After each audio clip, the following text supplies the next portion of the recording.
This week's review of beer is going to be Pabst Blue Ribbon. Believe it or not, going to take on a mainstream beer and tell you what I think.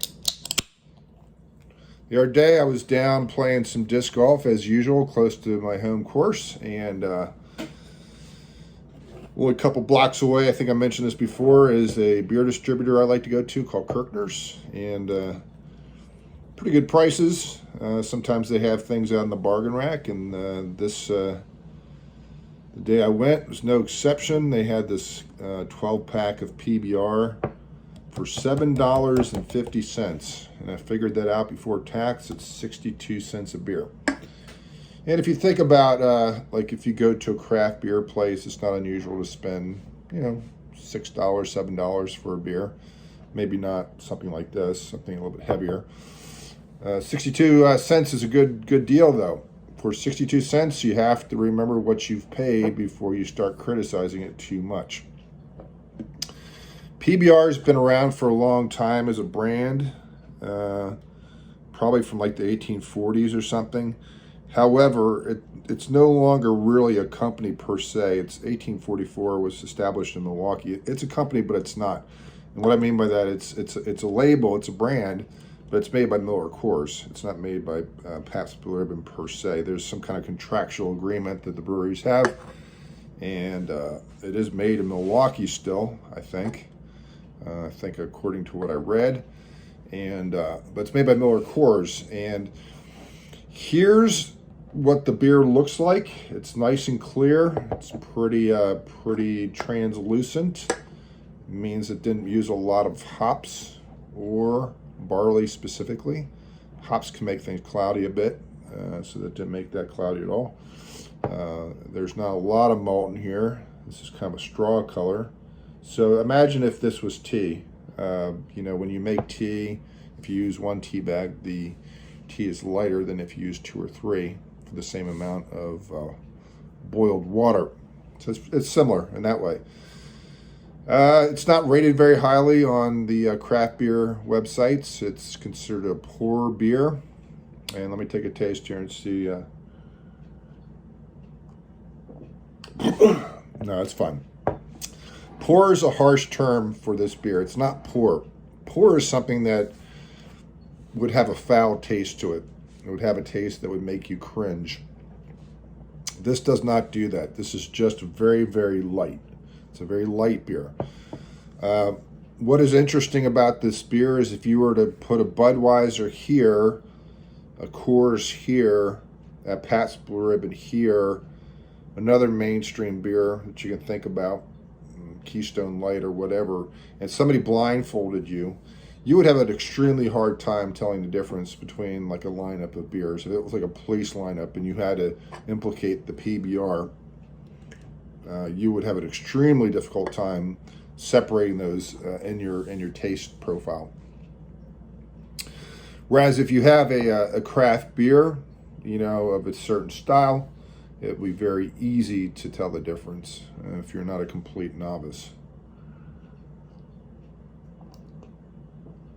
I've actually been getting into drinking a little bit more lagers because they're a lot less alcohol usually. This is 4 something from what I recall. Maybe a little bit less. Let's take a look here. I don't know if they tell you on here. I don't know if that would be a piece of information they would give you.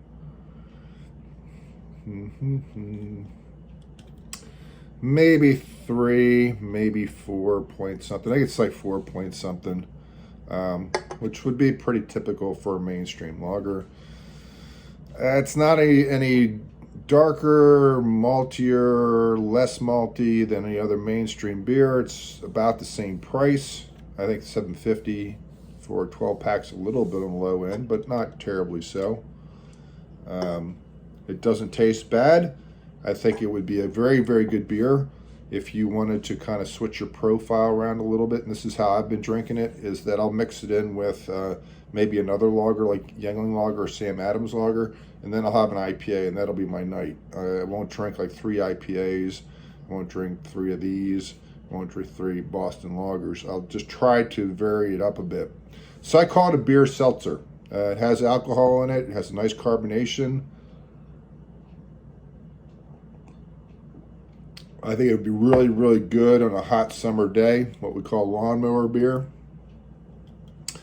The danger about beers like this, and this is what happens, you see guys that will walk into the distributor, and that's what Pennsylvania calls the beer shop, the beer store, the distributor. We don't typically sell beer in other venues unless they have food also.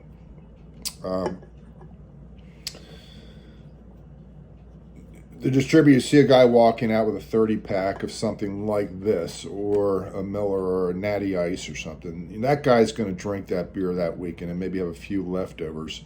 That's not any better for you than drinking a 6-pack of a 12% IPA beer that weekend. If you drink 12 a night of this, or 3 heavy double IPAs, that's equivalent, So the idea that, oh, I'm going to drink healthier and I'll drink like a lot of these, that's just dumb thinking. It's going to cost you about the same. I would typically recommend that you mix up your profile a little bit. If you like a heavier beer, throw a lighter beer in the mix just to cut down the alcohol and cut down the calories, and also switch up the taste profile a little bit. This is not bad. Not a bad beer at all. It's good tasting. I wouldn't say it's great tasting. Get it nice and cold in your beer fridge or in your refrigerator on ice. I would love to take it out, like if I was going to go out camping or something, or just sitting around on a hot summer day. Again, the danger is they're very, very easy to drink, so you can knock out a bunch of these in an afternoon if you're not paying attention. So you have to do your math. You have to pay attention to the clock, and you have to avoid just chugging this stuff, because it's super, super easy to just drink 8 or 9 of these and whatever. So mix up your beer profile. Have some really, really heavier alcohol if you enjoy an IPA or two. Mix it up with something like this just as a spacer. It'll keep you hydrated. Tastes good. I'm not crazy about it, but I don't hate it. So that's my beer profile of the week. Thank you for joining in.